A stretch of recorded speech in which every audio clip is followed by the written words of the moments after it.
Aí, rapaziada, vocês têm um Jetta 2012 TSI 2.0, barulho no motor, aqui nós temos a solução. Esse carro veio de outra oficina, luz da injeção acesa, vários defeitos, certo? Agora vamos mostrar para vocês o defeito do carro. Aí.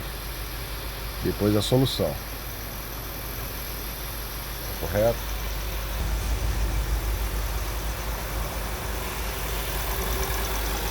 Ó, filé aí.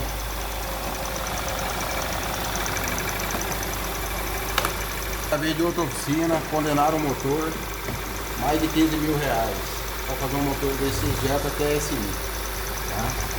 Mas o defeito dele está apenas aqui, ó, nesse sensor, certo?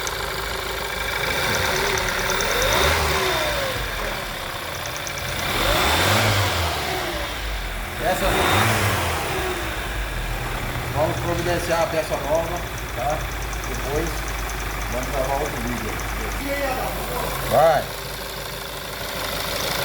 Olha o barulho no motor, se você escutar.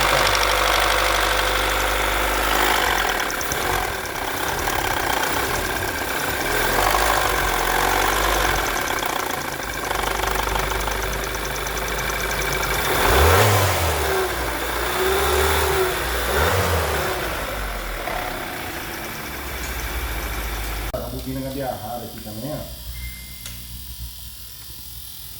Aqui, mano. Os caras colaram a bobina. Entendeu? Resolver esse segundo defeitinho. Já veio da oficina, colaram o conector. Quebraram o conector e colaram. Vamos resolver isso aqui também.